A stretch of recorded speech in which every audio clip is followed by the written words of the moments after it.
जैन सभी को हम पढ़ने वाले हैं दिल्ली सल्तनत। दिल्ली सल्तनत को जो शासनकाल रहे हो 1206 से लेकर 1526 ईस्वी तक रहे हो।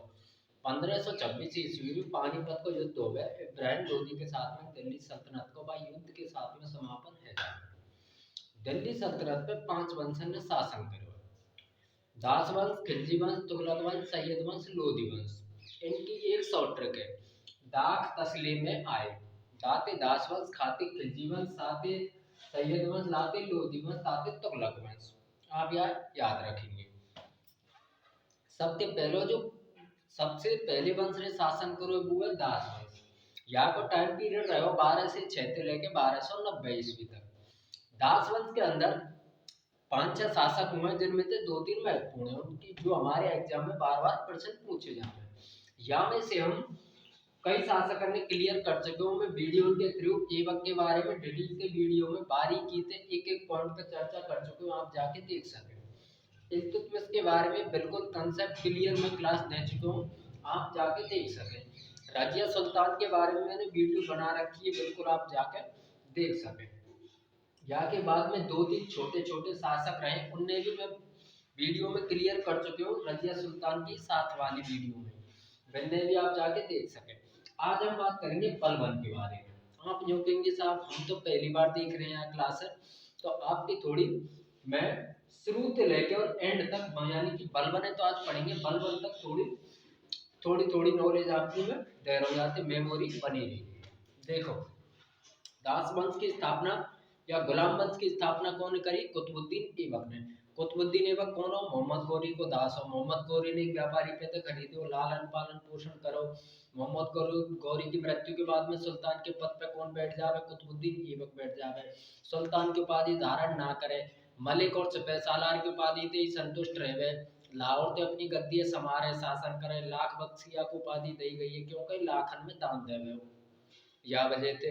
और 1210 में चौगान और पोलो खेलते समय यहाँ की मृत्यु है जावे।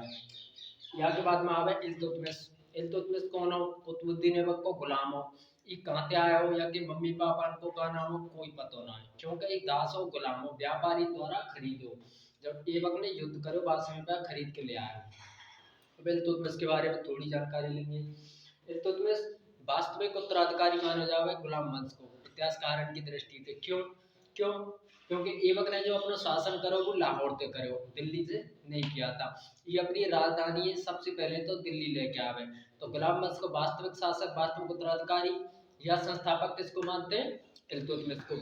इल्तुतमिश इल्तुतमिश ने तुर्कानी चहलगामी नामक 40 सरदारों का एक संगठन बनाया। क्यों बनाया? अपनी प्रशासनिक व्यवस्था देखा वाली कलबे के बारे में। यानी कुतुब मीनार को जो अधूरा निर्माण हो वो यानी पूरा करवाया हो।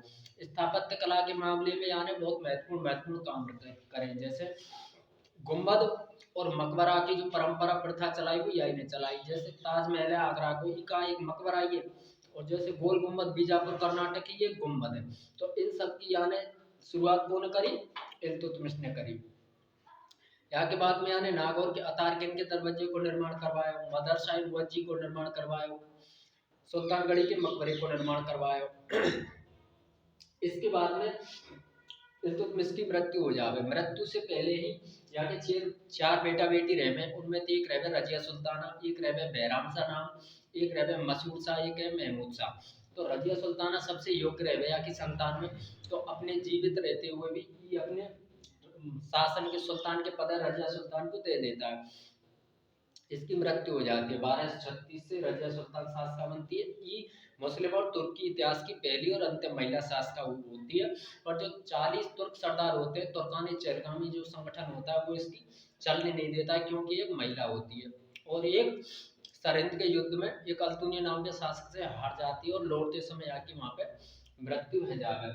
यहाँ के बाद में यहाँ की जो भैया है बहराम शाह, एक मसूद शाह, एक महमूद शाह, उन्हें शासन करो 2-2, 3-3 वर्ष को, जो हमारे काज महत्वपूर्ण है।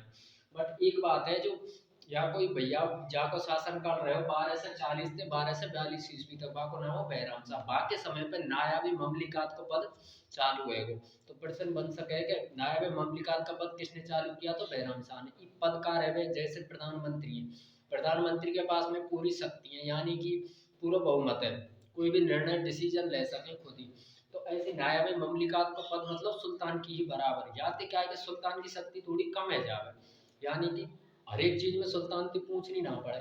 नायब ममलिकात के पद पे जो भी इंसान बैठे हो वो बातें भी पूछ के काम चलाया जा सके। तो बैराम शाह ने ये काम करो, या के बाद में मसूद शाह और महमूद शाह दो तीन शासक में भी हमारे पास महत्वपूर्ण है। आज हम पढ़ेंगे डिटेल के बलबन के बारे में। अब बात करें बलबन की, यहाँ पर 66 से लेकर 86 तक शासन रहो 20 वर्षन को, काफी महत्वपूर्ण शासक है, एग्जामर में भी काफी बार पूछे जा चुके हैं। सबसे पहले देखेंगे बलबन, यहाँ पर नाम का पूर्व गयासुद्दीन बलबन। गयासुद्दीन यहाँ की उपाधि जो आपको मिली, यहाँ की प्रशंसा में। यहाँ के पापा को मम्मी को नाम कोई पता ना, मैंने आपसे पहले बताई जो इल्तुतमिश ने 40 तुर्की सरदारों तुर्कानी चहलगामी जिनते बोले बिन में थे एक सदस्य कौन हो, बलबन। ये इल्तुतमिश के समय से ही चलता आ रहा है। तो इल्तुतमिश कौन हो, इल्तुतमिश सॉरी बलबन कौन था, इल्तुतमिश के समय तुर्कानी चहलगामी का सदस्य था। अब बलबन को उपाधि का मिली, याकूब उपाधि मिली, जिले अला की उपाधि याकूब मिल गई, उलगू खां की उपाधि याकूब दे दे, जैसे कहना तू मेरी जान को अत्ते खां थोड़ी है, ऐसे ही उलगू खां की उपाधि याकूब दे दे। एक नियामत खुदाई की उपाधि यानी प्राप्त कर ले। गयासुद्दीन की उपाधि मैंने आपको बताई दी। नियामत खुदाई को मतलब रहे ईश्वर का प्रतिनिधि, यानी कि मैं तो एक माध्यम हूँ बस, जो सब ईश्वर की ही इच्छा है, यानी कि ईश्वर का कैंडिडेट है। अब बात करते हैं बलबन की थोड़ी और डीपली। जैसे रजिया सुल्तान जब शासका थी उस समय पे भी तुर्कानी चरगामी था, सदस्य था 40 सरदारों वाला। तो उसके समय पे बलबन कहाँ पड़ा हुआ था, उसके समय पे अमीर शिकार का पद दे रखा था रजिया सुल्तान ने बलबन के लिए, अमीर शिकार। देखो ये अमीर जैसे मैंने लिख दी अमीर शिकार, तो आप अमीर ए सब पर्दन में लगा लियो, जैसे अमीर ए आखूर, नायब ममलिकत, अमीर ए रेलगानी, अमीर ए सेंकस, ऐसे कई पद हैं। तो आप बार बार में अमीर लिखने की जरूरत ना है। जैसे अमीर शिकार को पद हो, शिकार मतलब जो रजिया सुल्तान को शिकार को इंतजाम कराओ देखभाल कराओ को, यहाँ पे आज शिकार हो वो इस शिकार है, बाकी मदद का बाकी जिम्मेदारी कौन पाई, रजिया के समय पे बलबन पे। बैराम रजिया के बाद में कौन आया, बैराम शाह जो 1240 से 1242 तक रही। बाकी समय पे अमीर आखुर को पद हो, अमीर आखुर को काय को पद रहे, जैसे जो अस्तवर वगैरह रहे घोड़ान को प्रधान वगैरह ही बना रखो, यानी कि घोड़ान की देखभाल, दाना पानी, चारों सेना में कितने घोड़ा रखने, कौन से ना रखने, कौन सी नस्ल को लेना, ये सब जिम्मेदारी दे रखी बैराम शाह ने आपको। या के बाद में महमूद शाह आया, महमूद शाह जो यहाँ को मेहमान भी हो, क्योंकि बलबन ने महमूद शाह से अपनी लड़की की शादी कर दी और नायाबी ममलिकात को पद भी ले लियो। मैंने यह पद को हवाल बताया कि सेम सुल्तान नहीं मानो है। तो महमूद शाह के समय पर कौन हुई, नायाबी ममलिकात। अब बात करते हैं इसकी। सबसे पहले आप जानते हैं कि जब भी महमूद शाह की मृत्यु के बाद में सुल्तान को पद कौन पे आ गो, बलबन पे। और बलबन यह चीजें अच्छी तरह से जानता था कि ये पद वंशानुगत तो है नहीं, हम मैंने षड्यंत्र पूर्वक महमूद शाह की मृत्यु करवाई है और दिल्ली की जनता के सहयोग और आशीर्वाद के बिना कोई मुझे पद पर टिकने नहीं देगा। क्यों क्यों नहीं टिकने देना, क्योंकि मैं तुर्कानी चहलगामी को सदस्य हूँ और जो मेरे साथी हैं 39 साथी बचे भाई, ये भी तो एक सदस्य हो तुर्कानी चहलगामी को, वे मुझे टिकने नहीं देंगे, क्योंकि वे भी सोचेंगे मैं भी अब पद पर सुल्तान के पद धारण करूंगा, मैं भी करूंगा। तो ये अच्छी तरह से जानता था कि दिल्ली की जनता के सहयोग के बिना पद पर रहना मुमकिन नहीं है। तो यानी में सबसे पहले तो पद धारण करते हुए तुर्कानी चहलगामी को जो पोस्ट थी, जो 40 सरदार वाला सिस्टम भैया ने खत्म कर दिया, खत्म, कुछ नहीं चलेगा।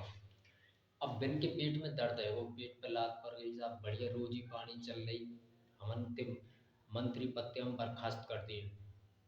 अब भैया के खिलाफ षड्यंत्र रच भी लगे इनडायरेक्टली, क्योंकि डायरेक्ट तो आ ना सके, सुल्तान है सामने आओ तो फांसी पर लटका देगा, 2 मिनट में खेल खत्म।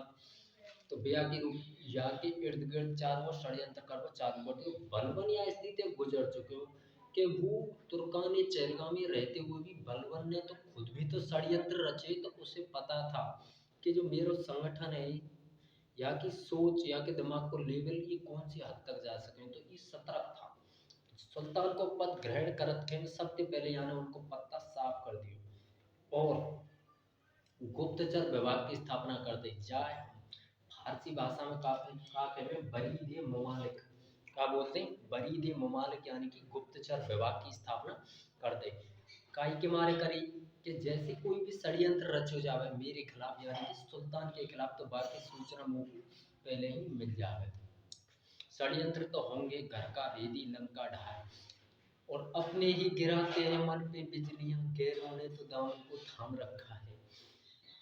तो इसको डर था कि ये कहीं जो मैंने बर्खास्त करे 40 सरदार तो का नहीं चलेगा, ये मेरे खिलाफ कोई साजिश वगैरह रच सके। दूसरी यानी कागरी लोह और रक्त की नीति अपनाई। लोह और रक्त की नीति काफी प्रसिद्ध है। यार नीति को मतलब क्या है?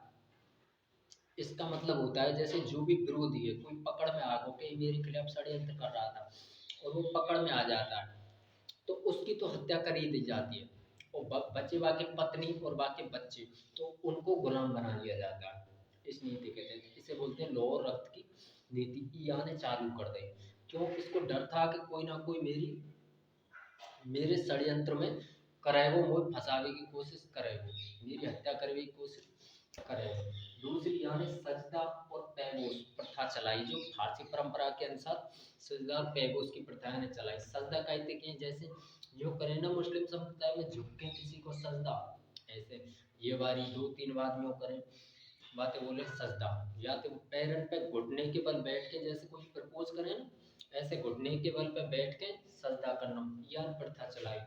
एक चलाई पैगोस। पैगोस मतलब सुल्तान की पैर चूमने आके, जैसे दरबार में आना हो तो सुल्तान के पैर पैर चूम के दरबार में एंट्री करनी है, कहीं भी सर सुल्तान दिख जावे तो आके पैर चूमनी, ये दोनों यानी प्रथा चलाई। अच्छा क्यों चलाई ये दोस्तों? इसलिए चलाई थी ताकि, क्योंकि बलवन षड्यंत्र पूर्वक बाकी महमूद शाह की हत्या करके गद्दी पे बैठो, जनता यूं कहेगी यार ये अचानक गद्दी पे कैसे आ गो। पहले जनता को दिल जीतना और जनता के दिल में जगह बनाना बहुत जरूरी है। बलवन ये अच्छी तरह से जानो कि बिना जनता के सपोर्टे में पद पे ज्यादा दिनों तक ना टिक सकूं। तो ये एक तरीका थे आकी ट्रिकी जनता अपने समर्थन में करवेगी सजदा और बेहोश वाली प्रथा। यानी फिर यानी राजत्व सिद्धांत चलाया। राजत्व सिद्धांत के अनुसार कार्य यानी घोषणा करवाते कि राजत्व सिद्धांत मेरे शासन काल में चलेगा। या को मतलब रहे कि मैं ईश्वर का प्रतिनिधि हूँ और मेरे जो भी आदेश रहेंगे वे सब ईश्वर के आदेश हैं। या की सब प्रजा मेरी पालना करनी चाहिए। या के बाद में 1286 में बलवन की मृत्यु हो जावे, 80 वर्ष की अवस्था में या की मृत्यु हो जावे। या के बाद में यहाँ को लड़का रहे जो कैकुबाद बाको शासन की 1286 में वो सुल्तान के पद धारण कर लेवे, पर कैकुबाद कानो है जावे। क्यों कानो है जावे? एक दुर्घटनावश और बाय अकस्मात नसीब खराब की वजह से लकवा मार जावे, तो बाकी अकस्मात ही मृत्यु हो जाती है। कैकुबाद के बाद में बाको जो पुत्र रहे बाको नाम रहे शमसुद्दीन क्यूमर्स। क्यूमर्स दिल्ली की गद्दी पे बैठता है। अब क्यूमर्स ऐसा ना है कि कोई बड़ा शासक है, क्यूमर्स मात्र 4 वर्ष का बालक होता है, पर वह सुल्तान घोषित कर जावे कौन? कैकुबाद। अब शमसुद्दीन क्यूमर्स गद्दी पे बैठा दिया, बैठाने के बाद में अब जलालुद्दीन खिलजी खिलजी इंजीन की एंट्री होती है। अब जलालुद्दीन खिलजी की नीयत में आ गया खूट, क्योंकि बलवन के समय पे वह दरबार में देख तो रहे हो हालचाल का चल रहे, समझ लो कि बलवन तो रहो नहीं, बलवन को छोरा कैकुबाद भी खत्म हो गया, क्यूमर्स बचा, क्यूमर्स 4 साल का बच्चा है। तो जलालुद्दीन खिलजी ने धोखे से वह लड़का की दोनों आंखन में गर्म सुए डाल दिए, तो क्यूमर्स की भी मृत्यु है जावे। और अगलो या क्यूमर्स की मृत्यु के बाद में ही गुलाम वंश को समापन है जावे, दी एंड है जावे, दास वंश खत्म है जावे। अगलो वंश जो दिल्ली सल्तनत पर शासन करेगो वो आवेगो खिलजी वंश। और खिलजी वंश को संस्थापक कौन रहेगो? जलालुद्दीन फिरोज खिलजी। बाद में आपसे अगली क्लास में डिस्कस करेंगे। अगर आप मेरे प्रयास अच्छे लगे हो तो सपोर्ट जरूर करें और कमेंट जरूर करें। Thank you. जय हिंद।